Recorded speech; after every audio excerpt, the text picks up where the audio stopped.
Баршаңызға қайырлы күн достар. Менің каналыма қош келдіңіздер. Бүгін біз осындай керемет салат, крабовый, яғни шаян таяқшалар қосылған күріш салатын жасайтын боламыз. Бұл салатты жасау үшін бізге шаян таяқшалары, балғын қияр, жұмыртқа және күрішпенен консервіленген құтыдағы жүгері қажет болады. Қияр менен күрішті алдын ала осылай жақсылап пісіріп аламыз. Сосын жұмыртқа менен күрішті піскеннен кейін суытып, қабығын аршып, салат жасауға дайындаймыз. Күрішті қайнатқанда ішіне кішкене май құйып, тұзын салып жібереміз. Алдыменен крабовый, яғни шаян таяқшаларын осылайша ұзынша етіп кесіп, ұсақтап турап аламыз. Одан кейін қиярды, бұны да осылайша кесіп аламыз да, дөңгелетіп, ұзынша етіп кесіп, ұсақтап турап алатын боламыз. Бұл салатқа қосылатын заттардың бәрін осылай кішкентай формада ұсақ етіп турап қосып шығамыз. Мінекей, біздің пісірген күрішіміз де пісіп қалды. Күрішімізді енді оттан алып, суытып аламыз.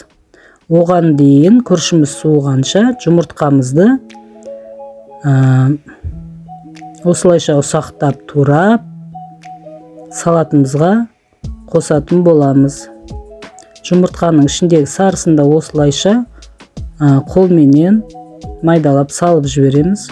Күрішімізде суыды, суыған күрішімізді салатымызға қосамыз.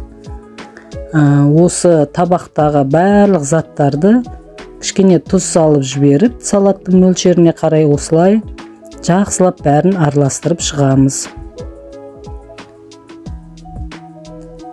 Мінекей, менің жасаған салатым да дайын болды.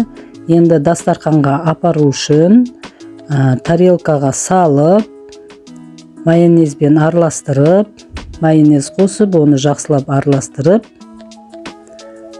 дастарханға әдемі формада апару үшін осы дайын болған салатымызды пиалаға салып, кішкентай пиалаға салып,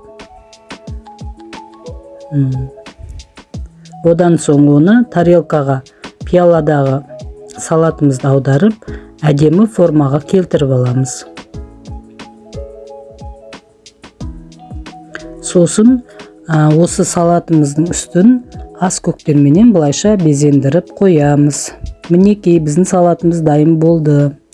Егер сіздерге менің жасаған осы салатым ұнаса, менің каналыма тіркеліп, лайк басып кетіңіздер.